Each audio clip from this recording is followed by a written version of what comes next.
Tshisekedi est une personne, va passer. Mais le Congo va demeurer. S'il faut changer, on changera la constitution pour l'intérêt. Alors que l'IDPS ne changera jamais. Malgré tout ça, j'ai l'impression que, en tout cas, j'ai l'impression que non. Et non le pouvoir en place. Vous vous trompez. Si nous allons changer la constitution, c'est pour l'intérêt de la République, et non pour l'intérêt du président de la République. Ça, c'est une nuance. Et retenez ce que je vous dis.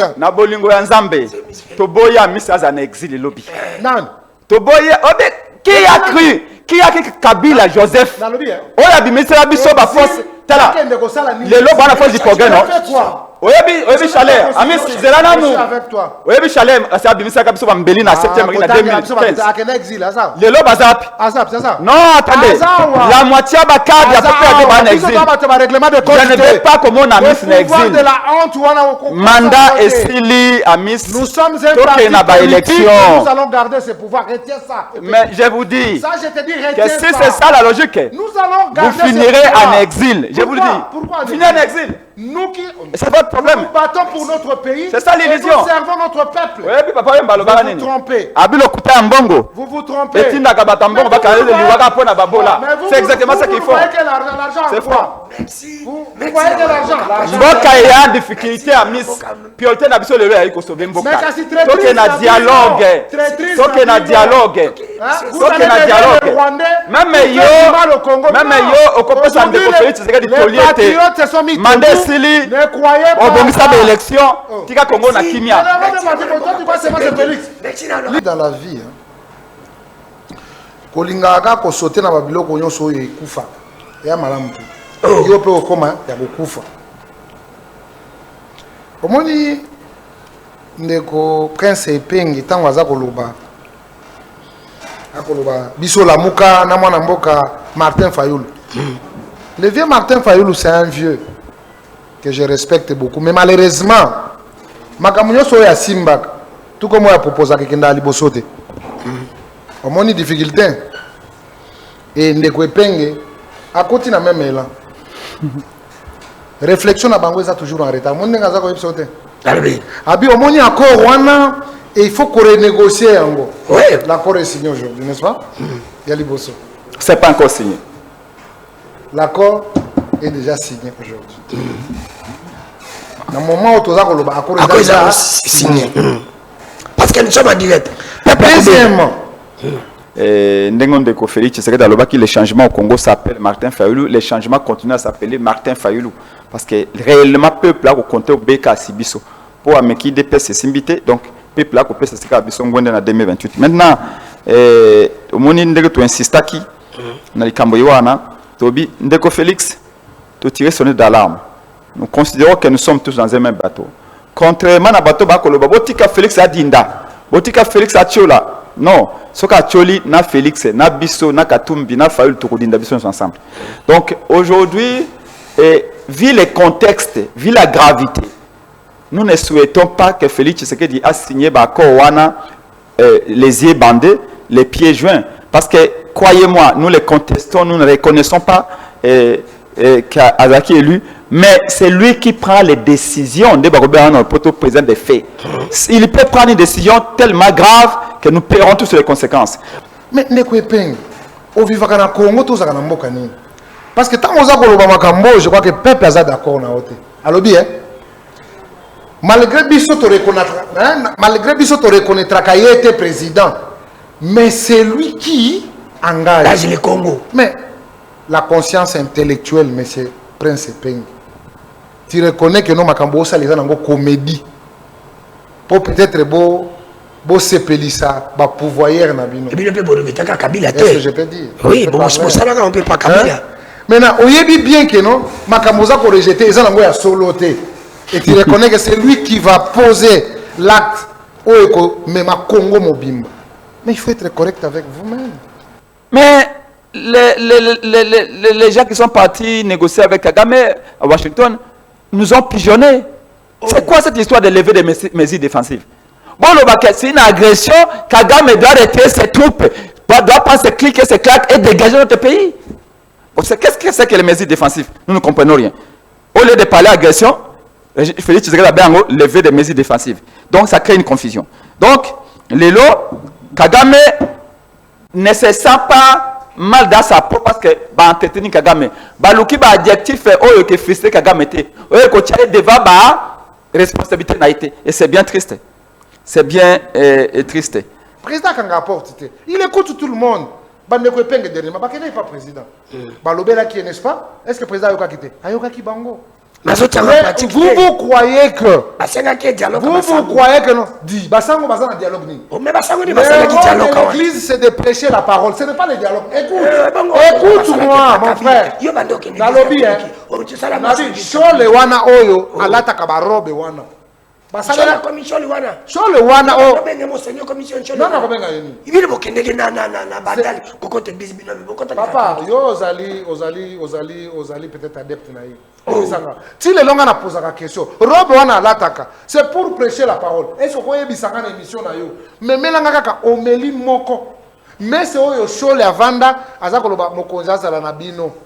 Tata mokunzambe alobi boy na livre boy. Yezaka ka nous par rapport à la politique.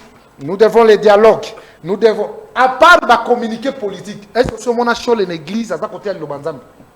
Ne se jouez pas avec Dieu. Mais on a yango wana. Non, le rôle de l'église c'est quoi? C'est de prêcher la parole. C'est de prêcher la parole. Batuma beba bon on a pas comme abola. On a intérêt à la société. Laisse-moi parler. Oh là là. Mais population Hollanda. Je sais que je suis venu dans cette émission, je n'ai fait que proposer. Dans le but accord il y a déséquilibré. Dans le but accord Yoana avant Félix a signé ango, ba ordonner au Rwanda de se retirer et puis to signer accord après. Tu le dis que makambo etali coopération économique na Rwanda, to intégration économique et régionale, to ko signer ango tango to bakolongola biso catch pour Rwanda kangi biso catch. Muto bakangi catch oya ko mamiyoyo. Miso ya rouge a signé accord te. Sinon ako sala signature ya mabe, to ako mona ba réalité mususu te.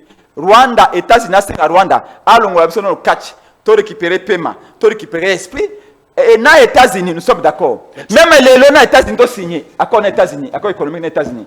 Mais dans Rwanda, base de nous, tant que nous stable, nous allons voir. Si mbote batata ba mama bandeko sengo yako baite bozali ebele.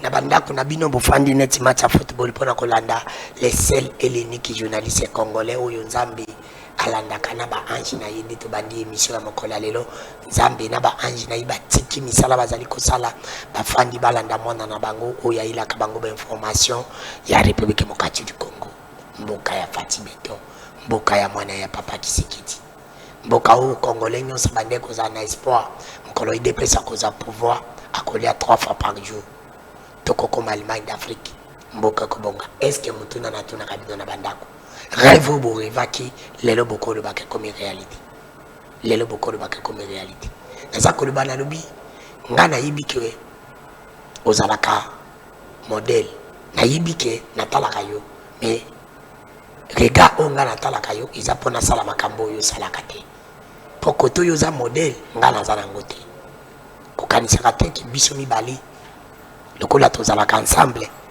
tosalaka musala moko tosalaka ngo pendenge moko tosalaka ndenge moko te yango kobanga te soki moto alobi aleki yo akoki koleka yo na kala na molai mpe na buzoba bobosana te kosabone na chaîne na biso ya YouTube ndeko Danu TV koti osabone partage merci na bandeko boza kokomante botalaka émission neti match football nayebisaki bino ke bayaki ka liboso na biso mais tokoleka bango mpe kaka tokotika bango mpe ka wana parce que biso tozosala mosala oyo na professionnalisme.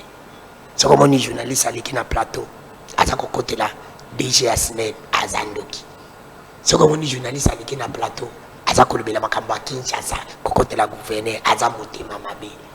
Yango mona bako tikaka bango na ba délégation parce que motema mabe na bango zali. Lelo nazana nani?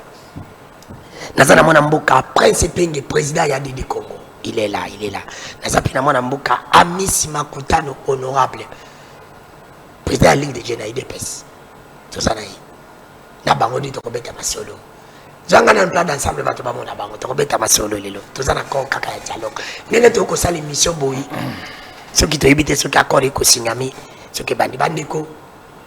bokobenga biso na 081 19 24 343 plus 243 81 19 24 343 wana ndi numéro bokobenga nde tosalaka biso na bino l'habitude tozalaka na sujet moko accord naza kobanda na mwana mbisi amisi makotano naza kopesa ye 7 minutes 2 minutes alobela makambo ya congrès ya idps aza nango le 14 quand même nakoleka ngo te 5 minutes akoti na sujet accord ezali kosinyami lelo ayebisa biso kaka avantage ya accord wana ezali nini ayebisa biso avantage ya accord wana ezali nini ya mibale soki accord esinyami importance ya dialogue eza nango lisusu te na soki ka wana la question nanga eza mokuse mwana mboka amisi makotano mbote mbote ndeko Dani nalinga na bosala na ndenge esengelaki tobanda ya liboso d'abord il faut topesa mbote na batelespectateur na biso batelespectateur na yo oyo bamesana kolanda Perfect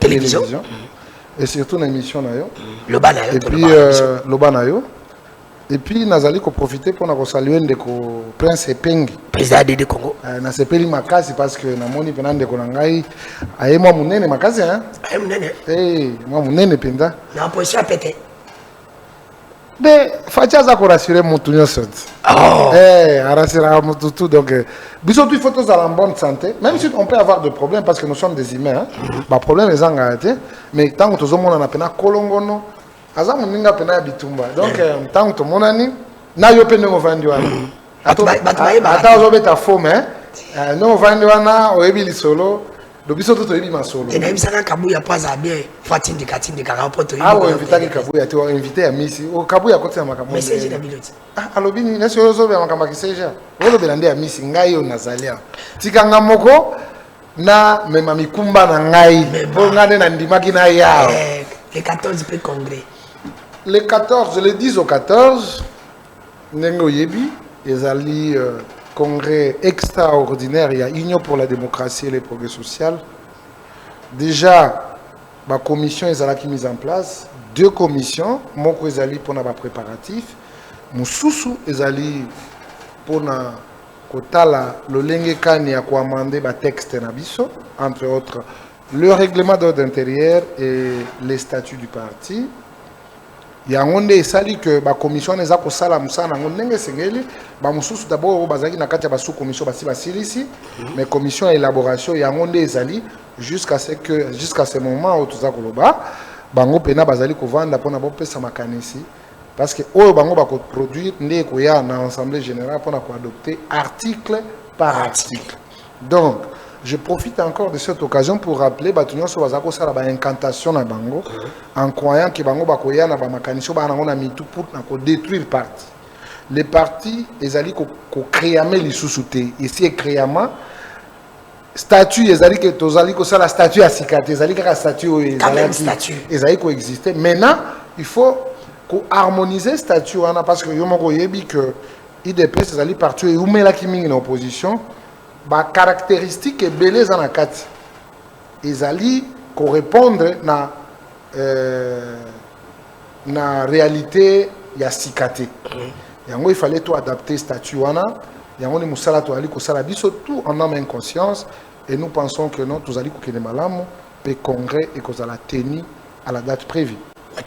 Bonne chance na CG Augustin Kabuya Monique c'est quand même bonne chance. Donc na motuna avantage accord ils ko signer mezani avantage na ngozani mais ça biso avantage et ce qui accord ils signer lelo to le bapé était dialogue ezana ngosina importance. Donc ça fait 5 minutes. Ndeko Dani, je crois que na ningo za kolobela apparemment vous allez perdre la culture africaine. Nous les Africains to ali bato yo dialogue hein et ça a toujours permanent. Quoi qu'il en soit, même si tu comment un comportement ya bapaya, tu toi bapaya, toi ba congolais et ba africain. Nasé en zété, nasé à Barza, wana de sagesse na biso. Merci parce que tout ninga mutuna ce qui concerne accord oyo et signamé le 4. Koyeba bénéfice autokozwa na kati faut y d'abord place to outil n'est-ce pas parce que ce que y a place aux ali outil te ou y place aux ako kendete N'oubliez pas qu'en 1994, dans notre comportement légendaire, au ezali ya hospitalité, tangu makambo ebimi na Rwanda, ba frontière na biso ezalaki ya kofungwama, n'est-ce pas? Sous la demande, il y a la communauté internationale, justement pour éviter carnage et salama. Biso ba Congolais tozalaki demander à kofungola ba frontière na biso, to yamba ki pe bandeko na biso ba Rwandais, n'est-ce pas? Ba composition ethnique o ya bango kuna etali biso te. Mais ba koyebisa biso que non, ezali bato oyo bazali na pouvoir nde bakimaki, nous dans notre comportement légendaire, to yamba ki bandeko na biso, ti to vandaki na bango. Après qu'on va dans la bango, depuis on a tiré l'autre compté, tozali na 3 décennies il y a insécurité, il y a méchanceté, il y a ba voisin na biso vis-à-vis na biso sous prétexte à kolobake tozali ko regorger bateau et basalaki génocide en Rwanda. Mais la question qui m'est taraudée toujours dans ma tête, nazako mituna bateau no bazako loba danger wana ya bateau wana. Est-ce que bazana localité moko basi bazwa na Rwanda? Est-ce que bazali na province moko basi bazwa na Rwanda? Mais les massacres, le meurtre, le vol, le viol, il y a na terre congolaise. Je crois que l'histoire de notre pays nous renseigne. Mobutu, après 32 ans, il a fallu la détermination d'un leader. Oezali Etienne Tshisekedi wa Mulumba. Oyo, devant le peuple congolais, avec l'assurance politique, ba Congolais ba ndima ki kolandaye, et je crois qu'après 3 décennies, le maréchal Mobutu a été mis à l'écart et nous avons assisté à l'avènement et à changement et à pouvoir. Deuxièmement, 30 ans après, il a fallu l'accession au pouvoir de l'enfant ou le fils de Etienne Tshisekedi, je cite son Excellence, Monsieur le Président de la République, chef de l'État, Félix Antoine Tshisekedi,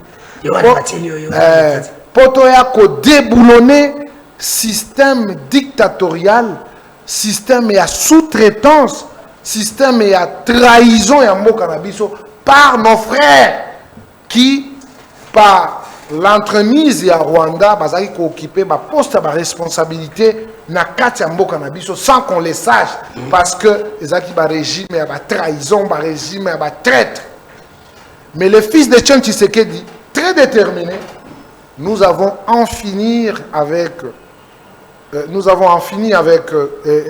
Paul Kagame pour que l'agresseur, l'envahisseur pendant les 3 décennies, qui Paul Kagame et le monde entier, même les pouvoirs, les bateaux, même les bateaux, les coulisses, ils ont été contre sous la diplomatie agissante et à son excellence, Monsieur le Président de la République et son gouvernement, pour n'abattre le Rwanda hors d'état de nuire. Nous avons assisté. C'est le Rwanda. Oui, le Rwanda. C'est pas Kabila.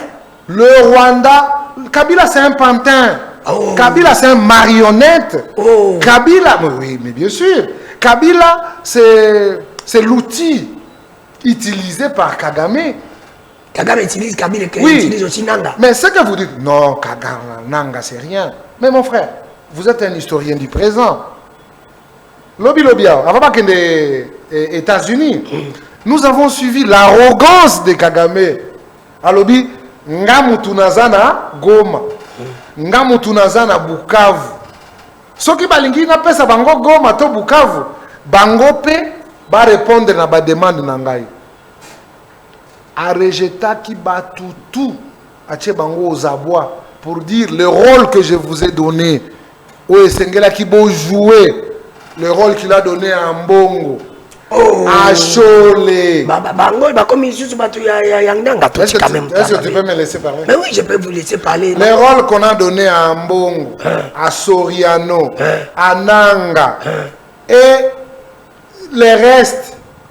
Alors, il a joué le rôle de Nabino Malamu, Tengamoko, ce qu'on a bibi, pour Nazwa Makamunanga na Maboko. Et l'arrogance à Salaki, il s'est précipité comme mouche moko et mamie na ouragan. C'est pour vous dire, parce que le gars qui t'a gagné, d'abord, la reconnaissance. Tu gagnes la reconnaissance. 2, l'accord où tu as signé. N'oubliez pas que le président de la République, tant qu'on a accédé au pouvoir, il était encore candidat. Moi, je suis son directeur de campagne avant comme président du parti.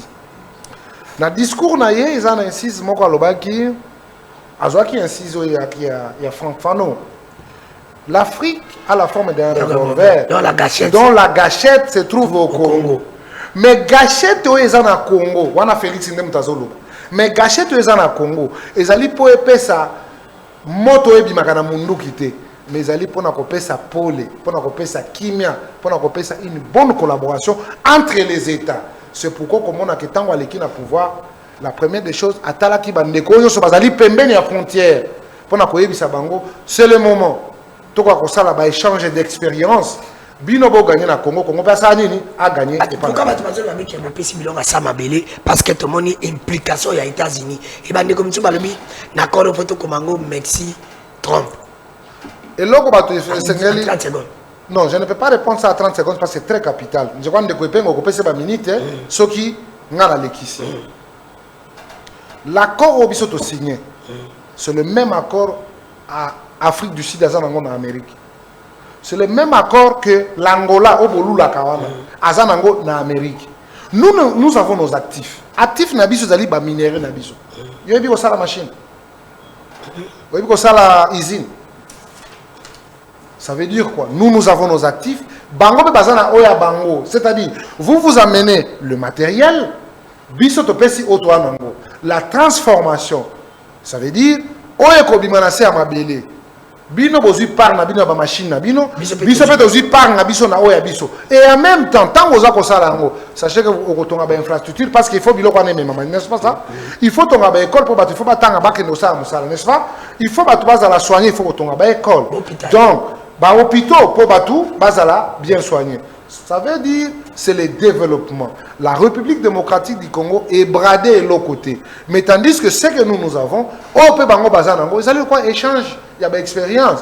Et pour du reste, je crois que le Congo gagne beaucoup dans cet accord parce qu'ils allaient accord moko, ils allaient privilégier l'école. Merci.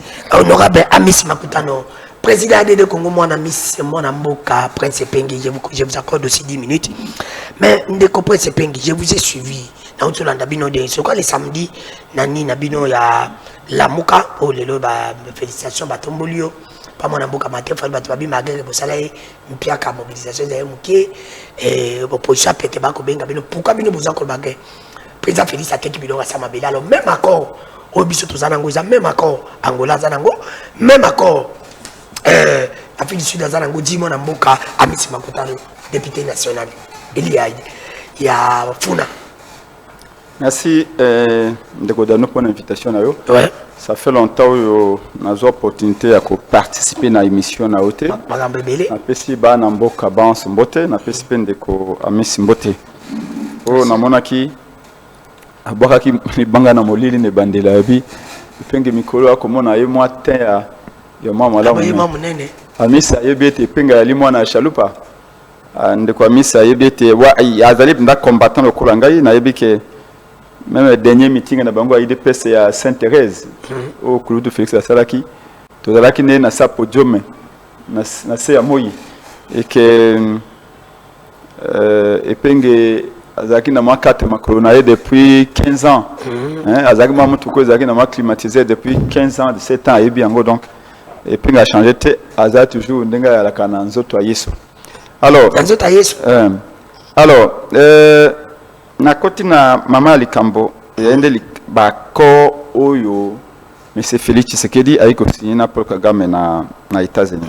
Oui, je sais melelo. Ndeko biso na lamuka tolobi était accord yoana et ali déséquilibré. Oh, et aller en faveur ya Rwanda.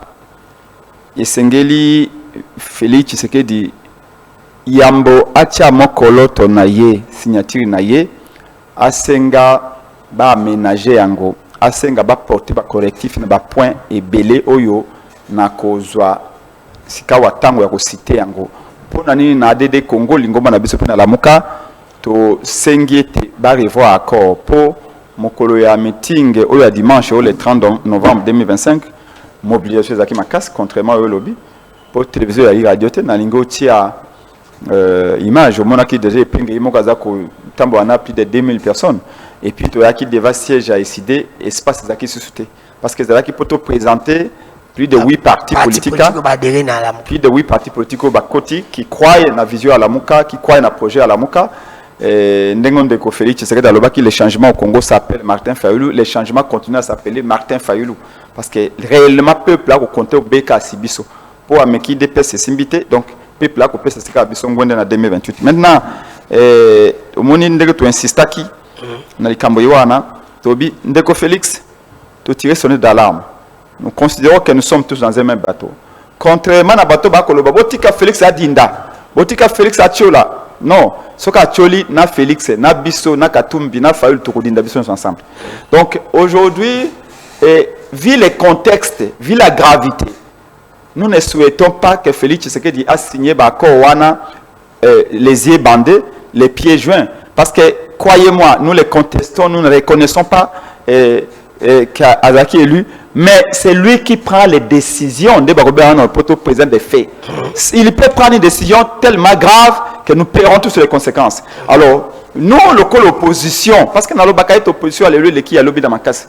Parce que l'opposition, Mossala Naye, n'a pas de temps que là, c'est la science politique. Opposition est par définition propositionnelle. Opposition est proposaka. Donc, on a en France, ceux qui ont lobby, les socialistes, ont lobby, retraite à 60 ans, au commun, on a libéraux, retraite à 63 ans. Et on peut faire contre-proposition. Bino peut ba journaliste pour Sungabiso. Tant que y a to commander dans système à proposition. Et à l'itenaya on a le bio, il dépasse boy. Non, ce qui dépasse ça c'est le cambo. Yo proposer ce que zaki yo au kosa lengelini. C'est ça l'opposition. Opposition à ma finga ya lité oh, na ataka bien té. Opposition na mobilisaka mingi té. C'est pas nous sommes dans cette logique là. Nous sommes dans la logique ya proposition contre-proposition. Alors, le Félix Tshisekedi, c'est quand on a signé accord. Félix Tshisekedi a pensé qu'accord wana ezali malam. Yango moni de kwamisi akopé ça. Pourquoi kolobete ali malam? Biso tolobeto accord wana et ali mabe. Na koyebso siko opani et ali mabe. Donc cette opposition ande que même mboka na liboso. Tala biso ba tokolo to na poto. Kuna ba développer poto na ko finga te. Kuna développer pour la commission badoté kuna ya linde okosala ndenge ni pote bana batanga malamu oya koyana oya na koti sikona na mozindo okay to bien ko wana et ali déséquilibré et ali en faveur ya Rwanda et ali en défaveur ya Congo ako wana il faut qu'on renégocier ngo eza soki na matrice nango ya lelo soki Félix a signé ngo ndingo wana to ko be ngo lokola accord ya capitulation ezali accord oyo et ko blanchir Paul Kagame. Il y a li accord oyo et ko aliéné, je pèse bien l'adjectif, ko aliéné Congo na venir à Bana Congo pour des siècles. Parce que croyez-moi quand vous apposez votre signature na bako aboy pour nous se retirer. Yango bloko ba chef d'état bakufaka, ba ministre bakufaka, ba état monsieur za envahi. C'est que au côté mais pour na kobima comme un problème. Biso ba tokoya après Félix, est-ce que tout ça la boile? Yango to lobete, to beti ntangwa, to tirer sonner d'alarme. Tala na kosiko na katia muzindo. OK. Eloko liboso na ko na bangwana na ba dispositif na ngo. Nulle part oyo accord ezali ko reconnaître que mboka na biso est agressé. Oh, nulle part. Réalité. Azo comment? Je mets au défi de quoi amisi makutano soka pesingai dispositif oyo et pesi oyo elobete mboka biso ya agressé na ko wana bon ebete yazali DG sika pe député national il faut que tout ça député sinon attaque mbambalanga téléphone na tiango anje soki ya pesi on a ebete yazana on a ebete yazana oyo agitoko mais to tiango anje na défier ye na ko wana. L'accord ne reconnaît pas l'agression du Congo par le Rwanda. C'est très grave. Comme conséquence, narratif il y a gouvernement. Alors le baki agression, gouvernement il m'a renoncé à narratif naï. Parce que il y a même ici, Félix Alobio, moto quoi un dialogue, il faut mesurer 1,80 m. Moto quoi un dialogue, il faut l'habiller de manière sexy. Moto quoi un dialogue, il faut reconnaître agression à Congo. Il faut condamner Kagame. Mais il y a mon accord, il n'a pas reconnu. Il n'a pas condamné Kagame. Nulle part. Oh, Bisse Toninga qui accord a insisté sur le fait qu'il mettre Kagame devant ses responsabilités. Devant ses responsabilités. Vous avez tué, vous allez violer. Oui, même moi, ce que a changé Nzela ou à Kotambola. Il faut la qui sache les conséquences de l'agissement. On est allé dans un négocier avec Kagame et on est en train de vouloir couvrir Kagame d'or et d'argent sans lui rappeler ses méfaits depuis 1994, les dégâts que Kagame a commis au Congo. Nulle part. À quoi ça signé à Lobiango. Mais t'as le lobby. On les balles de la agression, comme au Bégango, terme sexy. La levée des mesures défensives. Oh, vous comprenez ce que c'est? Même un gars, on a tangué. Science du pouvoir, science politique. Ce que c'est la levée des mesures défensives, je ne comprends pas. Donc, il y a levé des mesures défensives, je qualifierais ça d'un néologisme pour nous berner. Mais les gens qui sont partis négocier avec Kagame à Washington nous ont pigeonnés. C'est quoi cette histoire de lever des mesures défensives?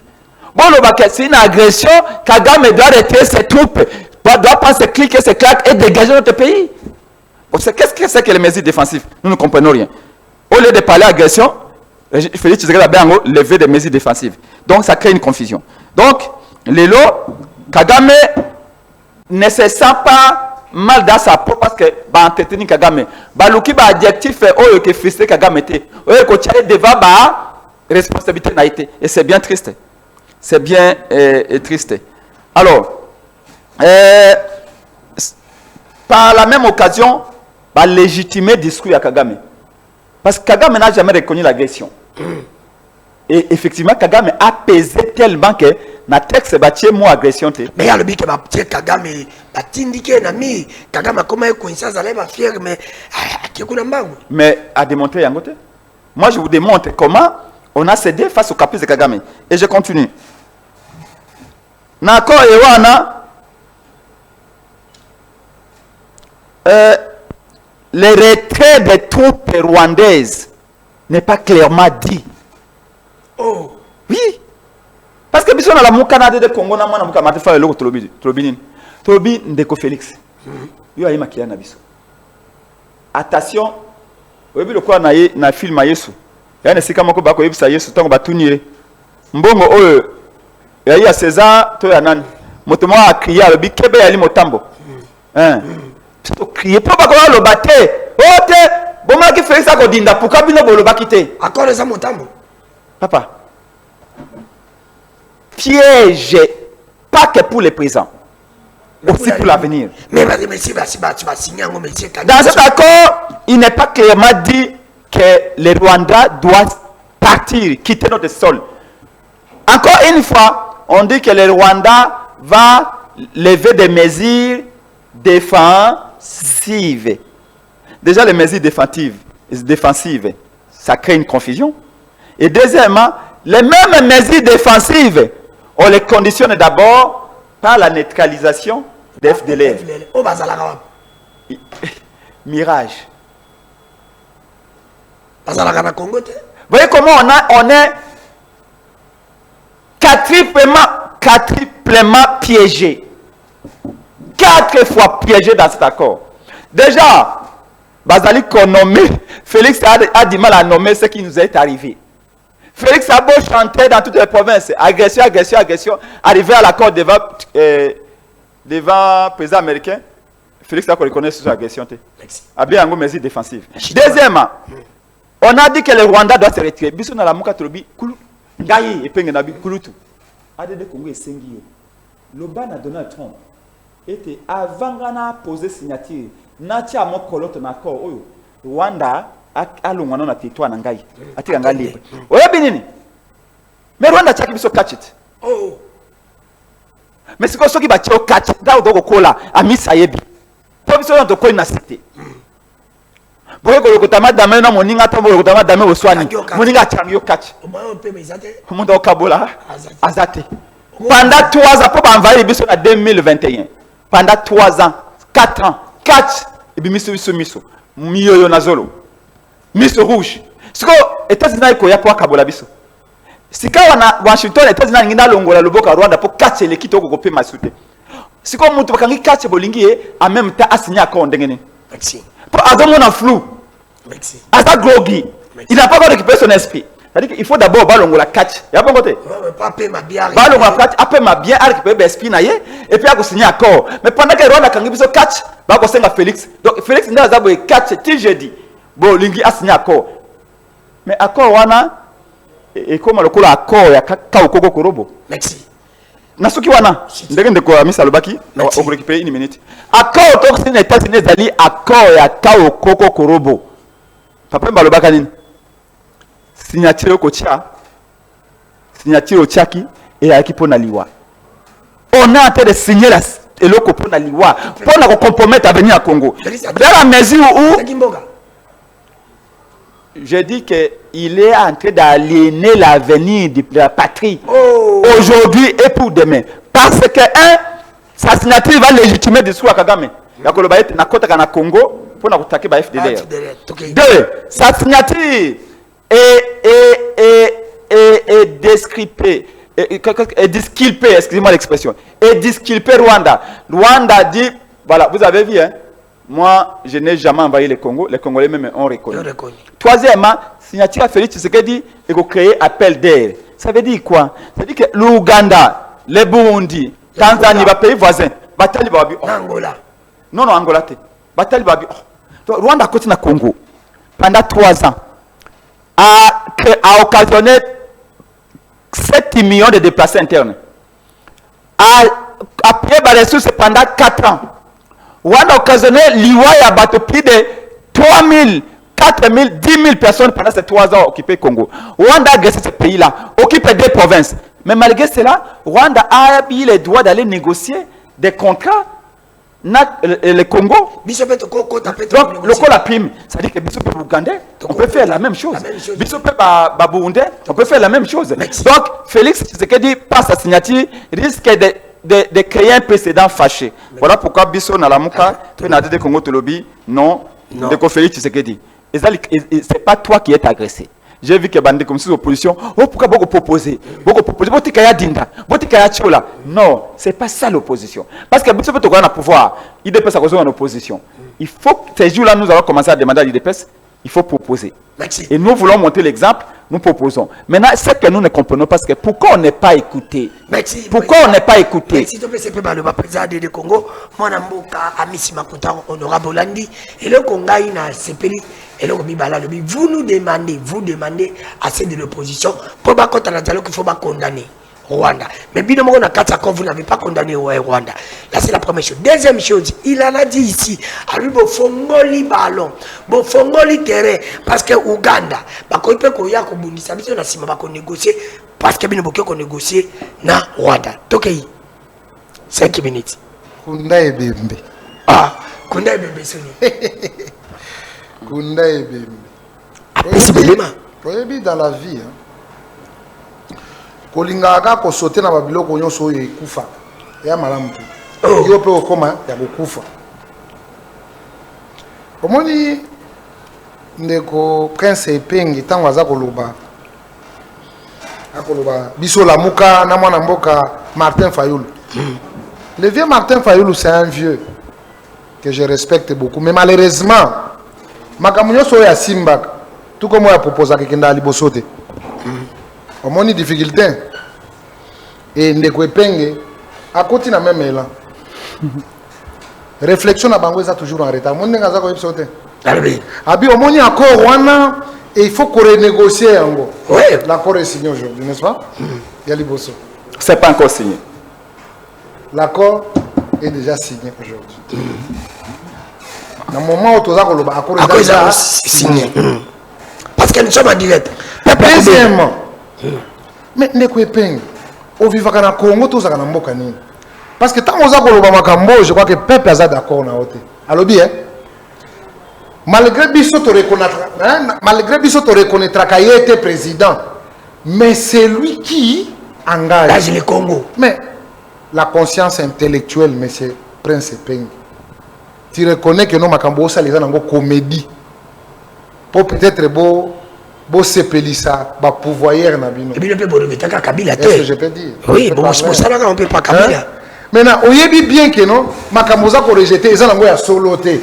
Et tu reconnais que c'est lui qui va poser l'acte au même à Congo Mobimba. Mais il faut être correct avec vous-même. Je sais sa capacité de réflexion. Mais que ça là, je crois que moi, je suis un peu perdu. Alors bien encore, ils ont déséquilibré. Ils ont accord à capitulation, c'est ça? Mais je ne pense pas. À un moment, vous avez proposé Tobozala vraiment correct, même avec les temps. Oh, je ne pense pas. Martin Fayulu n'a jamais été correct avec le président. Non, non, ils n'ont jamais été corrects avec les temps. Avec les temps? Oui, parce qu'ils sont toujours en déphasage. Oh. Ceux qui vont dire à gauche, ils vont à droite. On va se reconnaître que nous battons, l'État qui est toujours en retard. Et je lui interdis de ne pas faire ça. C'est un homme politique en devenir. Bien entendu, il oublie les principes de la gestion. Parce que le parti politique, il rôle dans les années. Comme on dirait beaucoup, paix. Maintenant, oh, il dépêche à côté que la biso, pour biso tokoya, azala kimia, toko joye, toko tiena bateau. Oh, bon, kénaï. Papa, azolinga comme à liboso. Pour katia ma yango, il faut matana bateau sana. Faut bien le matin. Matakuna. Donc, nous sommes les Congolais. Oh. Les seuls partis historiques. Na katia mboka oyo. Où ils allaient dédouaner mboka na maboko ya banguna. 32 ans de Mobutu, il a fallu la pression de l'IDPS. Nous avons retrouvé l'alternance. Mobutu a accueilli, Kabila a eu, même si nous a amené la merde. Oh, il a fallu toujours l'IDPS. Vous comprenez? Et il y a eu ce et balé bango. Tu vois qu'en réalité à Kagame, le pays a été vendu. Non, non, le pays a été vendu par le Congolais de mauvaise qualité. Nous avons eu des gens qui ont des cartes bancaires, ils allaient lier directement à compte à trésor. Il y a des boutiques qui ont des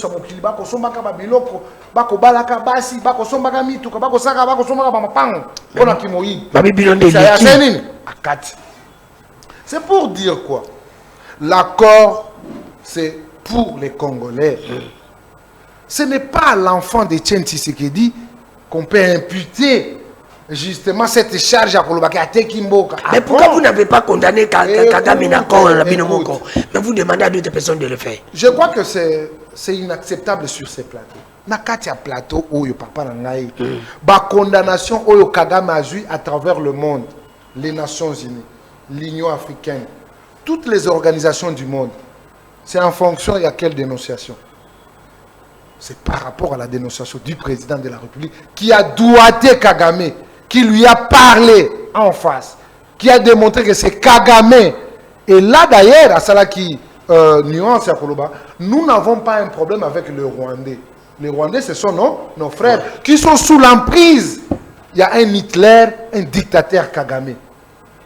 Et nous pensons qu'il est important que ce peuple puisse être libéré et que tout ce qu'il a vivre dans le bolam. Maintenant, sur ce plateau, aux hommes, on a des gens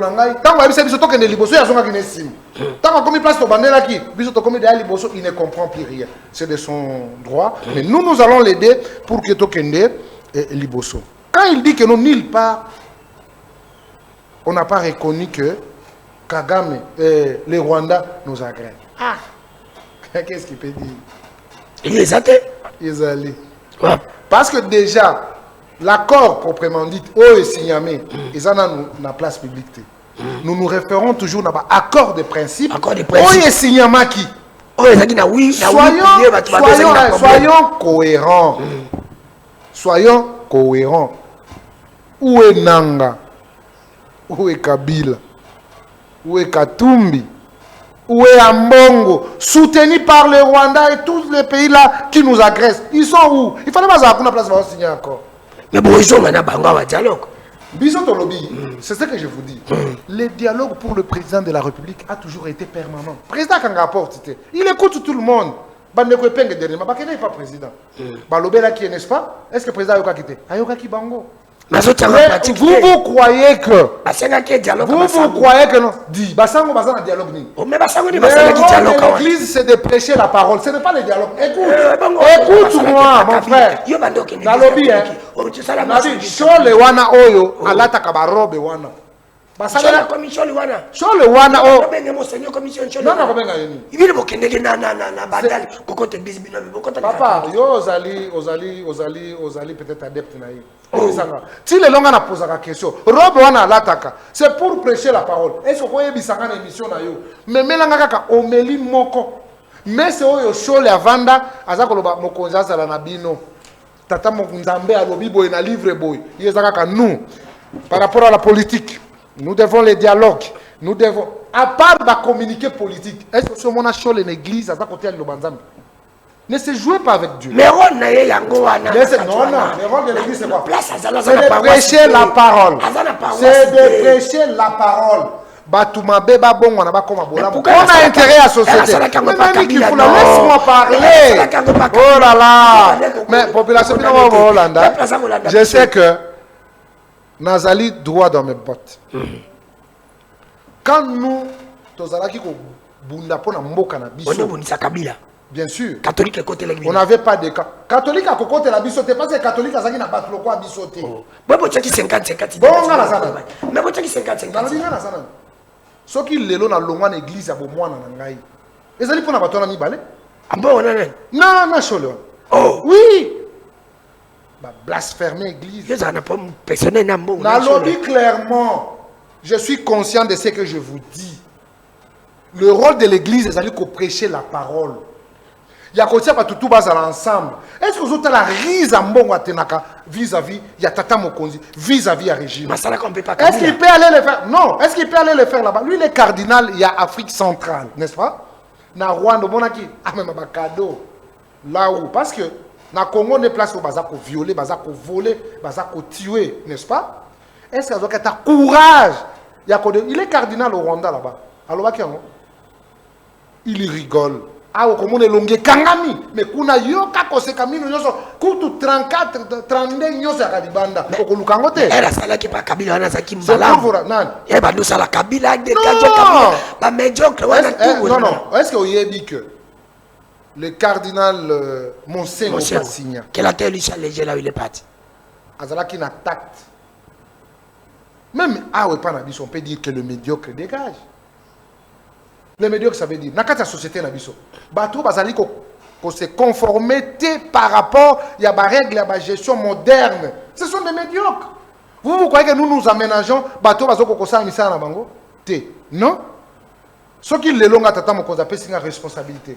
J'ai le droit de redevabilité, n'est-ce pas? Il y a que c'est le meilleur de moi-même. Tant que je ne donne pas et je me livre dans les antivaleurs, tu es un médiocre.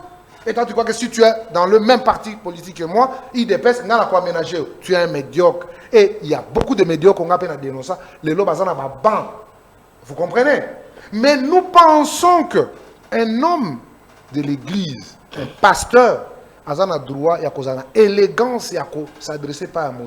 On a ni muto soka sali mabeli banda, a comme il peut mener à mutu nanzambe et saleli et lobeli à mutu nanzambe. Et tindi alo mabeli na pourquoi? Comme qui m'a à catholique, est-ce que tu as signé, tu as la dialogue na ba. Ça la mélange à catholique nyo so tout. Parce que quand c'est basango nyo so basaka pour amour. Parce que dialogue tu as na banane. Non non, le dialogue, vous êtes qu'il n'y a pas une institution dans ces pays où ils allaient institution de dialogue, il y en a pas. Le seul garant de la nation. Le seul président de la République qui a ouvert toutes ses portes à l'obi, les Congolais n'ont pas proposition, il y a tout solo là. Tout celui qui a des propositions, qu'il vienne. Et donc, on n'en a pas deux. Dans ces pays, on n'a pas une institution qui s'appelle Ambongo, une institution qui s'appelle les catholiques ou SSC. Nous avons des églises qui se dénomment ainsi, mais pas une institution. Le président est le mieux placé pour mettre tous les Congolais ensemble. Je crois que nos étapes où ils allaient à Washington, ils allaient très capital. Et quand le président va rentrer au pays, il aura le temps d'appeler tous les compatriotes de l'Est à l'Ouest, du Nord au Sud. Vous comprenez? Vous dites? Mais celui qui est reproché dans la justice, Italie a répondre à la justice. Donc Kabila a été exempté après avoir utilisé les marionnettes. La cause est à Rwanda, où les Congolais, les milliers de Congolais ont perdu leur vie. Vous me citez de Kabila ici. D'ailleurs, je ne l'ai jamais accepté depuis que je suis à Miss. Je ne l'ai jamais accepté. Ça dépendra le choix et l'organisateur. Nanga, c'est un malhonnête. Vous comprenez? Donc,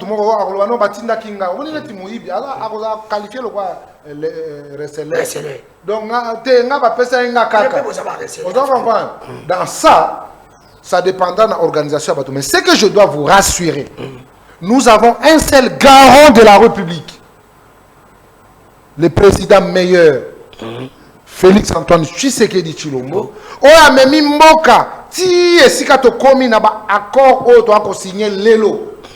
O ezali ko pesa Congo raison là où les gens bazali ko tourner autour du pot pour que ba ke na ko pouvoir na Kagame ba ya kanango a. Mais aujourd'hui les Congolais sont entre eux et nous avons eu ce que nous avons eu. Malheur à ceux qui pensent toujours en retard, c'est pourquoi Nazol Senga d'ici peut-être la fin de l'émission, je vais réinitialiser Ndeko Epenge pour Azala toujours à la page. Oliaye Lakabiso toujours en retard. Il a la volonté de bien faire, mais malheureusement, il arrive toujours en retard. Merci.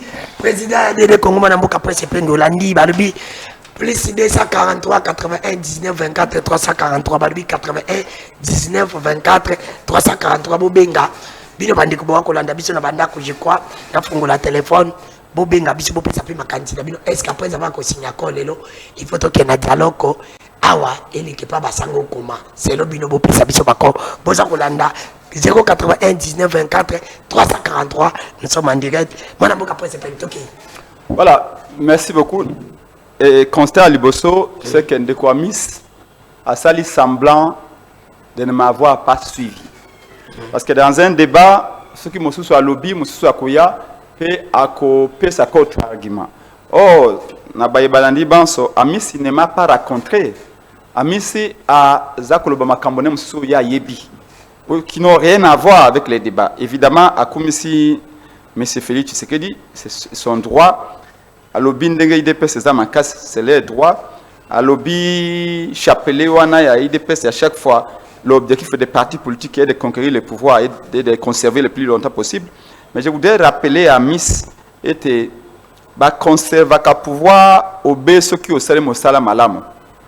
Conserver le pouvoir de manière mécanique était automatique était et zalinde au salam malamu peut pas passer aux chances.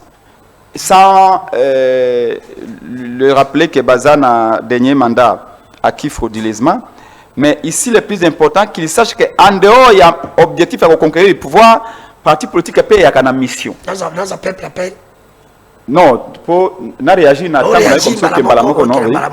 Et ça a une mission à parti politique. Et moi, j'insiste, mingi, le parti politique va être musala yoana. Biso na DD Congo. ADD Congo to yende pour la kisalolinga mususa ko sala politique. Objectif est de conquérir le pouvoir, c'est vrai.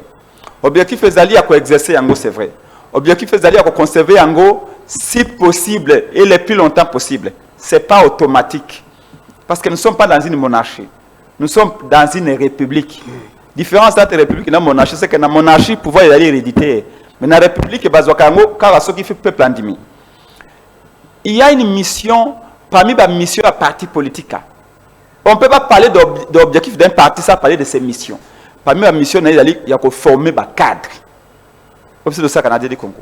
Pour être temps, vous avez pouvoir, les cadres de base dans la capacité à transformer les désidérateurs à peuple dans la réalité. Okay. Mais l'objectif, monsieur, c'est de former opinion, mission, monsieur, de former les cadres, mais de former opinion. Opinion, il y a un jugement au peuple à ça, il y a un cambaye. Le quoi, il y a un yo, ndeko danou, de quoi Miss Nangaï, toko participer na obabengi formation opinion publique. Ça veut dire quoi? Ba analyse toko sala sikawa boy.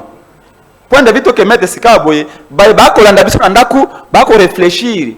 Ah, boyende ali, accord angonde ali boy. Mais ce qui to côté na 4 ya accord té. Ce to fongoli ba 20 té, moi to bona makila et alité. Donc to côté na 4 ya likambo. Ngai na lobby na yo amisi, et accord wana ali déséquilibré. Ngai na lobby no amisi té accord e wana bako reconnaître agression en bokate mais bino IDPS bo condamner ki biso abobi to condamner to ko lobela agression te boni bino boko signer accord moi agression ya li susté et comme mesure défensive mais mesure défensive ango et ali flou ya mibale na accord wana esika moko te balobi ke Rwanda esengeli azwa ba militaire na yeba bima na Congo clairement balobela ango te et puis esika balobeli ke il faut que lever ba mesure défensive balobio en même temps il faut dans le Congo bokanga ba FDLR ok ba FDLR wana ba yango otala film moko tando okola ba yango film yango mission impossible donc on nous demande nous les Congo d'accomplir l'impossible mais ça veut dire quoi ba les diables résident dans les détails le quoi to ko sala te ko nga ba FDLR te wana pe mo abi me pa na biso ezali ke. Et ça, vous n'avez pas besoin d'être Albert Einstein pour comprendre. Et ça, le quoi, mon talobi na yo, mon kocha maman na ozemi, de mon gona pesa 1 million. Mais maman pesa ka ozemi te, c'est impossible. C'est impossible. Ça dit que ma pesa 1 million ezali te. On se rappelle 1 million te. Comment vous voulez que je vous explique comment? Biso tali parti politique, to kansa ndenge wana. Ide pesa ka ndenge mususu etalié. Alors, na souki siko na boye. Amisa zaki 10 minutes, ngana bezoka ya 2 minutes. Il n'y a plus 10 minutes. Moi j'ai respecté les temps. Ok, tu peux ça m'appelle à Batou. Il n'y a pas de problème. Donc on peut ça battre maloba sikawa. Ndeko nangai ya ide pesa misi. Je vais vous dire maintenant, de manière résumée dans lobby, mission un parti politique qui est très aussi importante qu'objectif nango. Il y a qu'on former opinion, il y a qu'on ça peuple la vérité. Je vais vous dire, tout qu'est-ce que de manière pratique. Comment est-ce qu'on gagne n'accord wana? Wanda est-ce qu'on gagne ni? Pe Amérique est-ce qu'on gagne ni? N'ako ba en Amérique. Ok. Voilà 2 minutes. Voilà ce que l'Amérique va gagner. L'Amérique a bien biso d'abord pour gagner. A gagné ni? Il y a président français Charles de Gaulle à Lobakaboy. L'Amérique n'a pas d'amis. L'Amérique n'a que des intérêts. Et à où tu connais l'accent aussi quand dans ton parcours l'accent aussi quand. Et donc l'Amérique va sécuriser son approvisionnement en minerais ou en minerais critiques. Donc les ressources stratégiques pour nous la batterie, pour nous la piste électronique, batterie, coltan, l'Amérique a protégé Yango. Pourquoi? Parce qu'elle a contrebalancé l'influence de la Chine. Chine a quoi mabe. Au lieu qu'il y a en France, c'est les Français qui commencent à demander à la Chine, il y a quoi ça va transférer la technologie. Vous voyez, expression par le baka, c'est des Chinois, ils ont une expression raciste et colonialiste. C'est-à-dire que l'autre tu as mabe et bando ta Chine. Alors c'est vous m'avez dit que la chinoiserie nao, c'est-à-dire que tika buzoba. Mais les lots batouando de Chine tika buzoba, ba comment c'est la Chine a tina mo technologie. Macron na moment de le ban en Chine. Ce que ba américain ba lobby chinois ba chinois ba ko ya mabe to ke na Congo ba richesse wana to garder des gens. Donc l'Amérique a gagné par la sécurisation de l'approvisionnement en minerais critiques pour contrebalancer l'influence chinoise. 2. L'Amérique n'a pas créé des opportunités pour l'économie. L'Amérique a dit qu'il faut la marché pour l'entreprise et il y a des minerais et il y a le commerce. Qu'est-ce que les Rwanda gagnent? L'Amérique déjà a gagné. Rwanda a gagné. Rwanda a gagné principalement dans point 6. Point 6, il y a volet central et accord wana. Vous avez intégration économique et régionale. Ça veut dire quoi? Ça veut dire que Balobi Boye, yo kelo ko Balobi. Balobi, le Rwanda a une capacité logistique à mener. Rwanda a une attractivité économique, paye à investissement. Rwanda a une stabilité institutionnelle. Donc, la société américaine, on a mingi. Et que ça, la Rwanda, le coup, la hub. Et que basé, le bureau, na bango, mingi, oui. Même l'industrie de transformation na Rwanda. Biso pas na biso. Basé, biso, le coup, la un trou. Le coup, la liboulou, ya munene. Donc, Congo n'a encore pas transformé le coup, la liboulou, ya munene. Oyo, ba kozo ba minerai. Et puis, ba lekisi yango na Rwanda. Oyo, ba koko transformer na Rwanda, ba transformer yango. Et créer la valeur ajoutée. Et créer le produit dérivé. Et finaliser le métal, et puis après, bah, même aux États-Unis. Parce que l'Amérique n'est plus à l'économie extractive. L'Amérique a extrait de minerai, non. Il laisse cette tâche-là aux autres, aux pays émergents. Il y a comme une tâche à produit fini. Parce qu'il y a une technologie très sophistiquée. Je ne sais pas si vous me comprenez. Ça demande quand même un certain degré d'intelligence pour comprendre ces choses-là. Donc, ça qui fait que le Rwanda a basé l'industrie panaye. Bako basé ba biwe pa na bango biso bako zo ba minéraux ba memi kuna ba transformer ke nango Hollandi au Rwanda ko gagné maintenant vous chitez par là Tolobi au Amérique a gagné Tolobi au Rwanda a gagné siko comment ko gagné tout nande amis comment ko gagné nini ne ko yiwana merci c'est un PC maloba 081 19 24 3 donc malobi comment ko gagné libungu tulu Chizengu merci 0 merci et localité 081 19 24 343 bo bande ko benga bise belé siko na fongoli pour la maman ko ba mindu mamando ke kebeta on ne pas mis ça lobi na biso na bosana lokwa na tchakinga na sali kolo na sali peka pour lo bangote na maman ko lo baboy il y a 6 francs. Oh, Massa c'est Kobeta. Hollande à 20 km à Bukavu. Massa c'est Kobeta. Quand on voit là-bas une école, une école, qui me bango. Alors où est la paix? Où est la paix? Allô? Ndeko sebo ko benga biso bo pousse na musique ya téléphone na bino bo pousse na zoka ko yoka retour na TVT yoka retour na téléphone yoka retour na téléphone ko yoka ngo na TVT ce ko yoka ngo na TV ko sala des échos yoka retour na téléphone so mandigati 081 19 24 343 bino bata WhatsApp sebo bandi ko benga na ko zana difficulté ya ko yamba bino alors ndeko bengi biso allô ndeko bengi biso allô bengi biso la commune enseignée pour les gens qui ont signé lelo après le photo ça la dialogue ou pas Hollandi mwana mboka Miss Makota le député na mwana mboka principal du président de Congo donc allô nazo kao bon en tout cas va rappeler des pays que le bilan est à la raison c'est pas dans la raison à la raison tout ça mais donc biso parce que moi la biso le total zéro donc nous faisons rien donc c'est ça la pays fallait va ça la camana va la faire au moins on dit que parce que pour y va nous gagnons rien et c'est ce qui gagne et on est la même qui gagne merci d'accord le but de gagner le côté pour aller à l'objet États-Unis déjà ko gagné 81 19 24 343 bobenga biso ndenge to sur la bino d'habitude à l'objet TV mort batebele 081 19 24 343 accord les ko signamé nous gagnons quoi peuple za ko benga biso allô ndeko bengi biso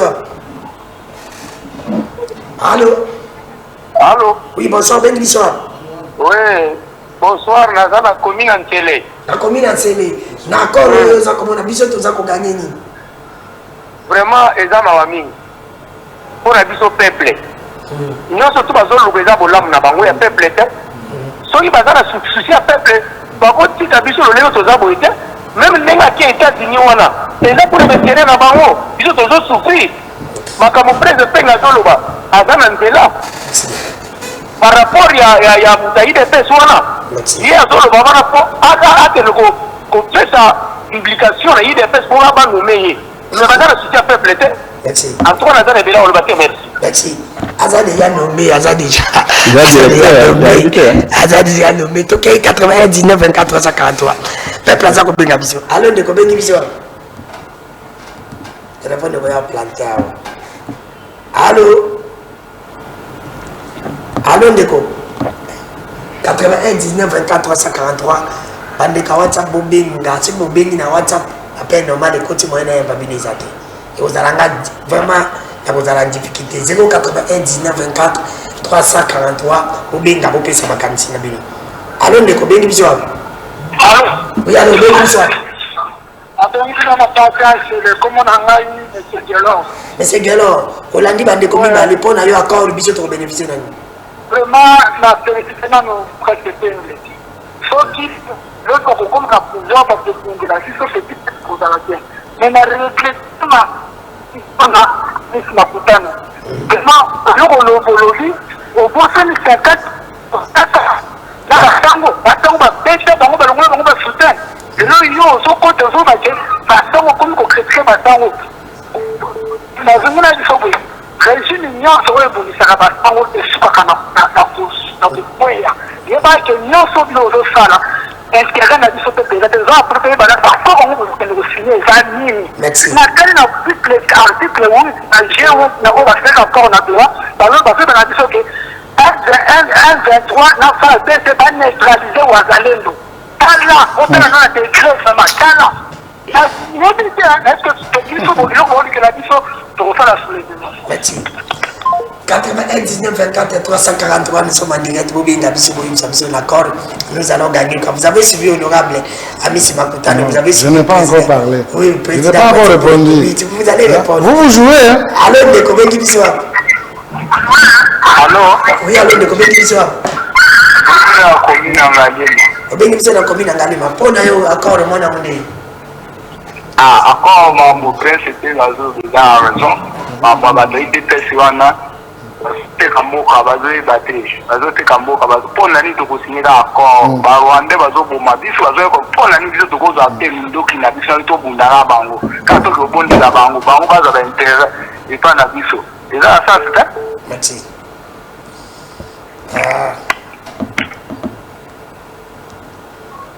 Allô? Allô, Neko? Bonsoir, Neko. Bengi biswa. Bengi bino na commune ya Selimbao. Na commune ya Selimbao. Olandi mwana mbisa Amici Makutano na mwana mbisa. Na mwana mboke Prince Pengi. Yo ko ko bani na accord. Bon.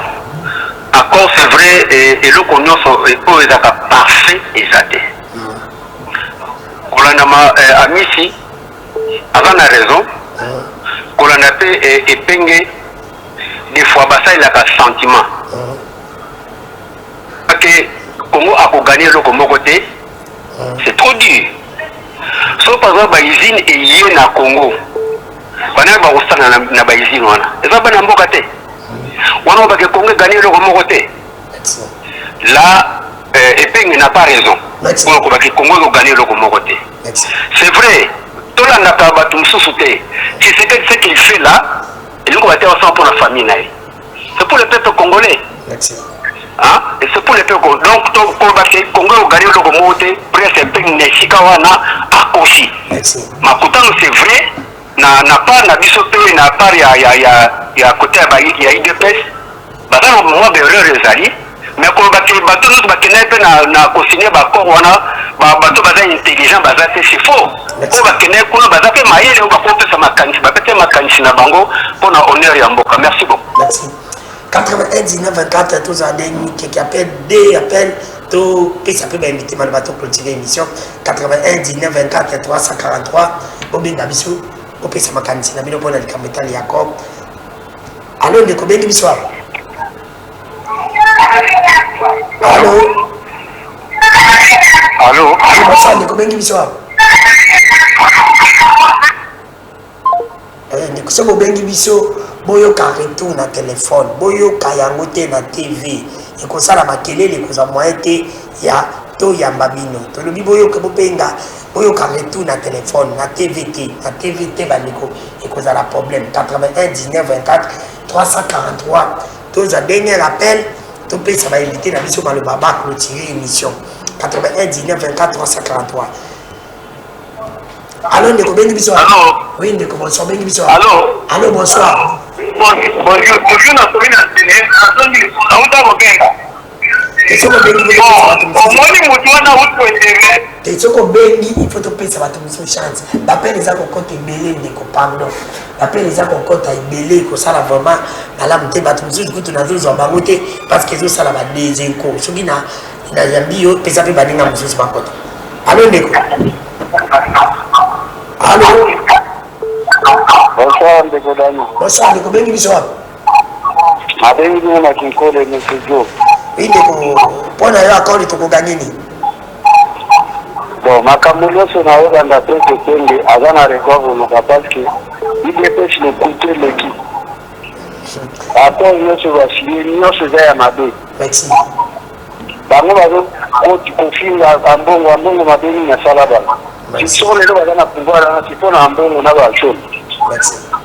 bango nyonso aza médiocre esika asala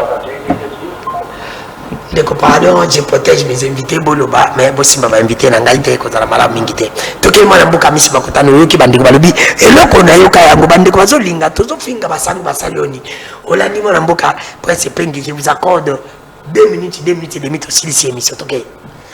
Bon, merci beaucoup nos téléspectateurs. Vous comprendrez c'est une émission très déséquilibrée. Ouais. Comment? Et ça très déséquilibré parce que au moment où les journalistes ne partagent pas le temps comme il faut. Écoute, il ne faut pas me couper. Okay. Hein? À la prochaine, quand le peuple va me réclamer, je dis je ne viens pas. Pourquoi je l'ai dit? Parce que tant qu'on ne peut pas faire incantation, non, il faut retourner la parole pour réagir. Mais vous lui laissez, vous me donnez moi 2 minutes, quelqu'un qui a utilisé plus de 8 minutes. C'est pas normal. C'est pas normal. Je dois vous rappeler que accord, ça veut dire il y a eu le pourparler entre deux camps. Exactement, il y a dit qu'on imposait point de vue. C'est par ici au Tokoloba. Moi, je n'ai pas un problème avec les prêtres. Vous comprenez? Mais le comportement des deux prêtres me laisse perplexe. Mais oui. Jamais qu'il n'y a pas Rwanda. Alors que c'est le Rwanda qui agresse la République démocratique du Congo. Même si on a la compassion d'un pouvoir, mais tu dois avoir la compassion. Il y a non, non. Okay. Non, ça c'est des déséquilibres constatés. Oui, parce qu'il y a un lobby que non. Dans la Congo, donc Congo pour naïe Congo gagner de l'autre côté. Okay. Bien sûr, je lui accorde ça parce que c'est un opposant. Il ne peut que faire exprimer Moutema naïe mabe ou azanamo vis-à-vis à pouvoir. Mais je ne peux pas laisser que ça passe. Vous comprenez? Naïe Bandel d'ailleurs il a marché sur mes pieds. Nali Bandel tant on a l'obaki. Tant on a bakoya nani. Biso tona ba actif na biso ta ba minéraux na biso mais ma machine on attend ko ya banani ba osala nango c'est pas les américains ce sont des congolais ba école pour batu batanga ce sont des congolais qui vont profiter na lingina lobaboy d'ailleurs eloko lobby si c'est que les États-Unis vont gagner nani oya kenda ko investir si ko insécurité ezali parce que nous tous nous avons besoin de la paix vous comprenez même si là où il y a des minéraux tous on a besoin il y a kimia Batou, attends, la ligne zalozana kimia na yo, ça va. Et non par une complicité. Un petit Rwanda peut se tenir debout devant le grand géant qui est le Congo. Non, à moins que je ne sois pas patriote, moi personnellement. Mais de un côté, la complicité, elle est interne. Il y a des gens qui achètent des maisons, qui se nourrissent de ça, au détriment de 100 de Congolais. Il a fallu l'avènement de Tshisekedi pour que le loto tia Kagame devant un fait accompli. Pour qu'à comprendre que non, c'est ici. En ce qui concerne le Rwanda qui a gagné, mais parce qu'il ne connaît pas l'Est. L'intégration régionale, elle fonctionne déjà. Vous comprenez? C'est l'intégration. Les Congolais, les Rwanda, les Burundi, les papiers, ils permettent de circuler libre choix. Les marchandises, ils ont Goma, Goma, ils ont Burundi, et c'est vice-versa. Maintenant, il faut régulariser les choses. Tant que presse penga kenda ko mata na ba avion wana kenda ka poto. Les plus ennemis parmi les pays européens, c'est la France et l'Allemagne, n'est-ce pas? Vous avez que nini usine oyo ba avion wana ya France. Vous avez moteur yango basala yango. Basala yango na Allemagne. Le pays ennemi de la France, basala yango na Allemagne. Ma papou, basala yango. Mais montage basala yango. Ça veut dire que Moutouazan n'a pas arnaillé. Au moins, tant l'Allemagne a sali avion, a sali moteur et avion. Tant qu'on a coupé ça, a gagné au Yayet. Mais tant qu'on a monté en France, France passée, a gagné au Yayet. Tant qu'on a même à travers le monde, c'est tout le monde qui fait quoi? c'est tout le monde qui gagne. Tant qu'on va le comme dans village, c'est dans ce sens-là que certains puissent comprendre que l'intégration régionale, c'est pour les intérêts des uns et les autres. Non, c'est une manière d'éduquer les petits Rwandais à travers leur Hitler Kagame. Vous comprenez? Ça, c'est des... Nous, qu'est-ce que nous allons gagner? C'est la transformation de nos minéraux, mon frère. Ce sont les minéraux congolais. Et ça, Abisso. Vous comprenez? Mais tous les gros. Et puis, Amérique, NASA a besoin de minéraux. Je vous ai cité ici. Afrique d'ici, des minéraux. Angola, des minéraux. À ça, le même accord pour l'intérêt de leur pays. Combien à plus forte raison, Bisoto Salayango, voilà notre position. Toujours le mal partout. Kabila passe là qui va combiner changer. Kabila avait escroqué la République. Kabila avait escroqué la République. Mais Kabila avait escroqué la République. Tant que tu as les renégociations, il y a 5 chantiers. Kabila tonga combien? C'était un plan. Non, non. Ouais, Abisso est différent. Kabila a signé qui n'a pas coopérant. Mais les coopérants n'a pas qui gouvernement na COP. Mais oh Abisso c'est le monde entier. C'est les États-Unis et le Congo. Les intérêts, il y a Bisso ba pays nyoso ezana 4. C'est pourquoi on a invité même les pays limitrophes, n'est-ce pas? 5 présidents. Oui, parce que Bango pe bazali na intérêt. Dans le cadre de l'intégration régionale, va comprendre qu'est-ce que l'un ou l'autre va jouer comme rôle pour que lobby Moutou a empiété sur les prérogatives des autres. Merci. Donc, le Congo a beaucoup à gagner. Ça ne sert à rien, les amis qui interviennent. Mais ça ne sert à rien que Bola qui ça. Peut-être, je ne sais pas moi si je peux dire l'ironie. Mais c'est qui est important. Non, moi je n'ai pas un problème avec le prêtre. Moi, dans ma famille, j'ai 2 prêtres. J'ai dit le comportement. Au moins, le comportement dans le famille. Tout comme comportement ya Mouyakamoko, fin ça peut bayakabele. Tout comme comportement ya Sango Moko et ko impiété na basango muso metoyebi. Mais babi 50 na bino pour reconnaître yango. Yondo zo boya ngo peuple mtalobinga ite. Toke yimo na mboka prêtre penge. Toke yo posana 5 minutes après 2 minutes au conclut. Et monsieur Sili. Merci beaucoup. Pour avancer 10 minutes. Ok. Encore une fois, Ndekwamisi a rencontré Ngaïté. Bargima Nangaï na posaye a démonté Bargima Nanga mako démonté en côté. C'est une affirmation gratuite. Ya liboso na kolobali kamba basango yo aussi kolobango awa. Histoire ba chanja kayango vert. Histoire et c'est komami. Même envers Kabila, même envers Basango, Amissi n'est pas une personne qui m'est étrangère parce que c'est un compagnon d'élite. Oui, tout en autant makolo ensemble, au monde a tous ces missions payées à côté de Moutou Kanangaï, tout tamboli, tout à côté de Moutou Kanou de tamboli. Donc, tous à la humble dans la mesure où nous savons que sa église catholique où est Telemaki Kabila, Kabila inga kindate. Nous le savons. Et j'aime battre le quoi Jacques Chabani, le quoi Peter Kazadi qui reconnaît ses rôles au Basango ba jouer. Tant que tu na dialogue ya Basango na 2017, ce qui te l'ongwe na Senko, tu bandai ko kende ko sala évaluation na hôtel ya Martin Fayulu Fadana opposition mobimba y compris Félix. Oh, bando ke bino. Oui, tu bandai ko sala évaluation parce que hôtel ya Martin Fayulu da pembeni ya Senko. Oui, n'époque à Kabila. Tout le monde nous étions là-bas, mais c'était pourquoi Félix Abandoko vendra pembeni ya Chole boy. Oh, il peut y avoir des problèmes entre nous. Mais le respect ne manque jamais. Moi, je reconnais que Félix Tshisekedi lokola mokonzi ya Congo. Mais na benga kai kulutu. Il y a même des gens qui disent oh non bolia kanaye pourquoi benga kai kulutu. Na bino et pas na biso ba bantu so que Félix a kotia wana ko telema. Parce que c'est ça les bantu. Ya on telema ko ngumba muto monaki. Non nangala kumba mutu na ngumba ka mutu jamais. Non na ngumba ka mutu jamais parce que ya synonyme à respecter. La telema ka so mukula koti. Ça c'est mon éducation de bantu. OK. Et maintenant Basango ce sont des gens qui ont efficacement contribué. Il faut un dialogue entre nous. Félix se laissait. Amisa yebiango, ngai na yebiango. que sans dialogue national, le pays ne sortira pas de ce chaos. Tout le monde le sait.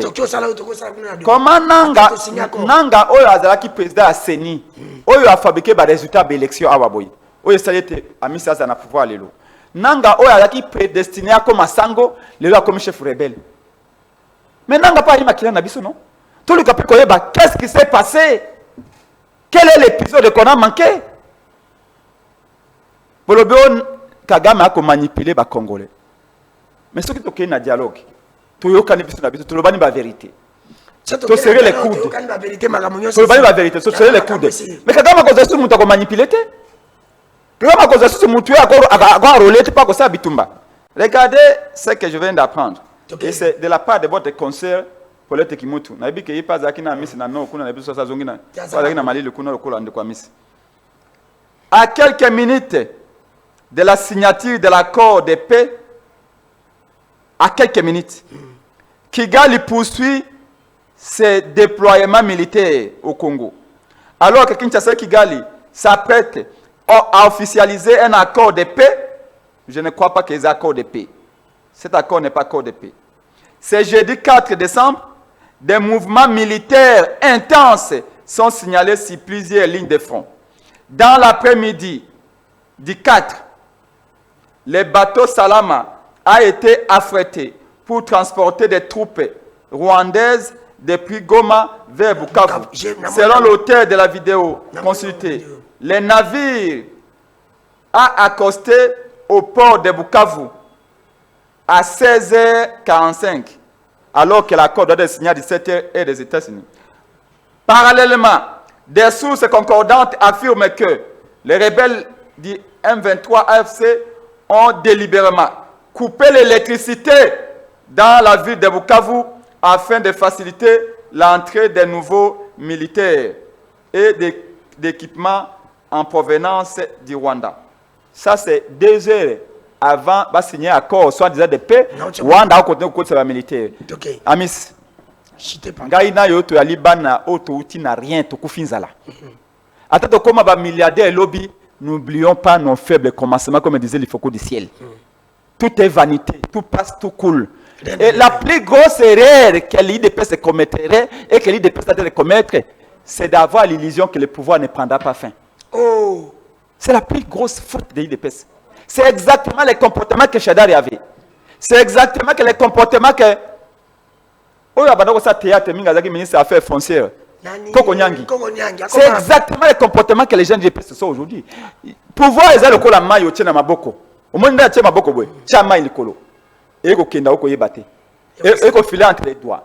Timoko Bogomo na cortège à Félix, c'est que déjà qu'il y a 40 voitures et comme il y a 2 voitures. C'est là où vous réalisez qu'il faut y partir. Personne ne peut avoir de garantie que ce pouvoir, je vais le gagner encore 3 à 4 ans. Merci pour la... Merci d'anou pour la remarque. Et l'accès quoi, journaliste Samaël. Ngai, ceux qui n'ont pas de mabe peuvent constater. Depuis que je suis venu dans cette émission, je n'ai fait que proposer. Dans le but accord il y a déséquilibré. Dans le but accord il y a avant Félix a signé ango, ba ordonner au Rwanda à se retirer et puis to signer accord après. Tu le dit que makambo epali coopération économique na Rwanda, to intégration économique et régionale, to ko signer ango tango to bakolongola biso catch pour Rwanda kangi biso catch. Muto bakangi catch oya ko mamiyoyo, miso ya rouge a signer accord te. Sinon ko sala signature ya mabe, to ako mona ba réalité msusu te. Rwanda États-Unis à Rwanda, alongola biso no catch. Tu récupérer paiement, tu récupérer esprit. Et dans les États-Unis, nous sommes d'accord. Même les États-Unis ont signé. Accord États-Unis, accord économique des États-Unis.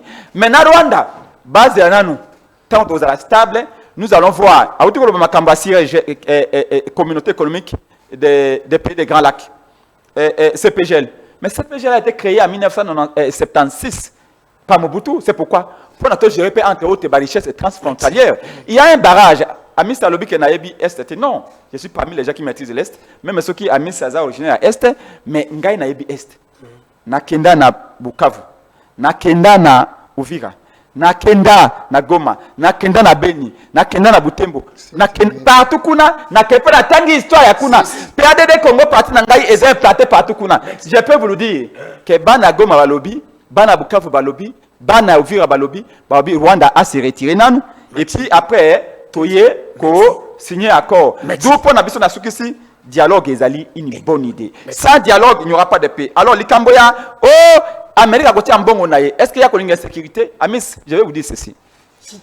Na Libye, jusqu'à aujourd'hui, ils allaient instables.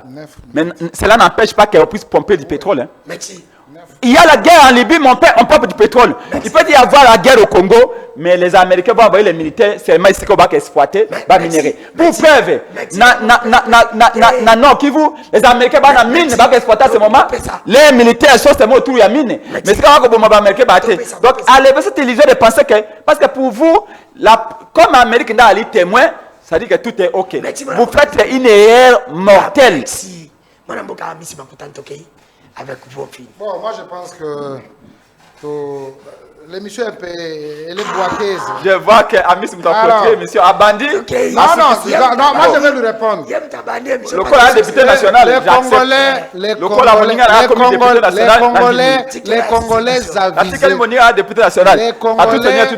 Congolais avisés comprendront que Nazaki n'a porté parole à Rwanda. Les Rwandais sont ici. Les Rwandais sont là. Voilà les communiqués. Quand vous donnez des arguments solides, ils nous parlent comme si c'est pas grave. Mais le Congo n'a pas des hommes. Ils ont été mis en déroute. Ils ont été frappés correctement par la puissance du fait de ces dignes fils de la République. Moi, je ne peux pas faire des incantations du Rwanda sur ce plateau. Jamais. Mais c'est un porte-parole. Balobi Kuna, Rwanda yé na banini. Dis. Qu'est-ce que Rwanda peut faire devant la République démocratique du Congo si ce n'est pas la trahison? Même la trahison, les dignes fils tiennent. Et ils sont en fond, ils ont mis en déroute les Rwandais. Et voilà, je suis fier. Le message dont vous faites allusion, oh Tala, pour l'être qui m'a commis, il y a quelqu'un qui a pris les images, c'est un patriote. Il est en train de veiller et il communique de sa manière pour qu'il mette en alerte les états-majors, nos forces armées, nos services de renseignement. Qu'est-ce qui se trame de l'autre côté? Il faut les féliciter. Pour vous, vous prenez une information, c'est comme si vous voulez encenser ce que le Rwanda est en train de faire. Mais ils sont en train d'aller faire fertiliser notre terre. Il n'y a pas de problème. Les hommes sont là. Les Congolais sont déterminés. Et cette guerre, nous allons la gagner avec ou sans vous. Même si vous faites des incantations avec le Rwanda en croyant que non, Rwanda, qu'est-ce que le Rwanda peut faire de notre pays? Qu'est-ce que le Rwanda va faire? Tomemi bangoti na souka. L'histoire retiendra. Et ça, le accord que nous sommes dans la simanda côté. Ou ils allaient accord, ou écolier bateau, va sacrifier ma vie à Congolais et belé, et ils vont payer le prix le plus cher. Ça retient ça, monsieur le président de l'ADD Congo et consort. Notre pays ne sera jamais dirigé par des mains sales. Aujourd'hui, n'oubliez pas que celui qui préside au destiné de la République démocratique du Congo, c'est le fils d'Etienne Tshisekedi. Et vous reconnaissez qu'est-ce que Tshisekedi avait fait pour ce pays. Nous sommes ces modèles, nous allons pérenniser. Vous dites? Il a dit qu'il faut reconnaître l'église catholique. Oh, moi, je n'ai pas un problème avec l'église catholique. Peut-être que vous semblez la Kunate. Moi, je suis servant. Même moi. Je suis sacristain. Ouais. Je suis aspirant. J'ai dit, il y a des personnes qui se méconduire l'église nanga. Et ces églises n'a pas ngoté, parce que individu. Ils vont passer l'église et restera. Nous croyons en Dieu. Et si Kanzambe ezali, bokabani ezali te. Et si Kanzambe ezali, maloba mabe ezali te. Et puis si Kanzambe ezali, koyina mboka na yo te au détriment ya Barwandais. Mais bando sala kabila. Nyonso wana po balobi bo changer constitution te. Quelle constitution? Ma finga wana envers l'église catholique pour l'église pour changer constitution. La constitution sera changée pour les bonheurs du Congo et des Congolais. C'est très grave. Ne croyez pas que non, la constitution sera changée pour l'intérêt de Félix Tshisekedi. Je crois que si Tshisekedi est une personne, va passer. Si mais le Congo va demeurer. S'il faut changer, on changera la constitution pour l'intérêt de l'IDPS ne changera jamais. Malgré tout ça, j'ai l'impression que, en tout cas, j'ai l'impression que non. Et non, le pouvoir en place. Vous vous trompez. Amis. Si nous allons changer la constitution, c'est pour l'intérêt de la République et non pour l'intérêt du président de la République. Ça, c'est une nuance. Et retenez ce que je vous dis. Nabolingo Nzambe, Toboya Misaza na exil lobby. Non. Toboya, qui a cru? Qui a cru Kabila Joseph? Oya bimisela biso ba force. Tala. Le lobo na force du progrès, non? oyebi chalet amis zela Je nanu suis avec toi. oyebi chalet asa bimisaka biso bambeli na 7e marine na 2015 akende exil aza. lelo bazapi Azap, c'est ça. non attendez Azawa. la moitié ba cadre ya papa de bana exil règlement de compte. je ne vais pas comment on a mis na exil de la honte wana au mandat esili amis nous sommes un toke parti na ba politique, élection nous allons garder ce pouvoir. Retiens ça. mais je vous dis Ça, je te dis, que retiens si c'est ça la logique Nous allons vous garder finirez ce pouvoir. en exil je vous le dis Pourquoi finir en exil Nous qui c'est votre problème nous battons pour notre pays, C'est ça l'illusion. et nous servons notre peuple. oyebi papa oyo mbaloba Vous nini vous trompez. abilo kuta ya mbongo Vous vous trompez. etindaka bato mbongo bakalele liwaka mpona babola Mais vous, c'est exactement vous, ça qu'ils vous font voyez que l'argent c'est en quoi? Merci. Vous voyez que l'argent. mboka eya en difficulté ya miss priorité na biso lelo yai kosauve mboka Mais kasi très toke triste, na na dialogue très triste, toke na na dialogue Vous toke allez na devenir dialogue le Rwandais, même vous faites du mal au yo Congo. même Non. yo okopesa Aujourd'hui, ndeko Félix Tshisekedi les tolie ete patriotes se sont mis manda debout. esili Ne croyez pas. obongisa baélection tika Congo na Mais kimia la voix de Mathieu, toi, tu vois seulement c'est Félix. Lui de ça des milliers de Congolais. il n'y a pas de Mais vous ne problème trompez pas. c'est ce que nous voulons Mais c'est ce qui va même être yo fait. za candidat Nous allons pérenniser le yaka na pouvoir. yo za candidat Mais vous trompez ngana za pas. candidat toke na présidentielle biso mibale pe bapono ya Il y alingi aura les mais élections. glissement ya te Il y a pas de problème. glissement ya te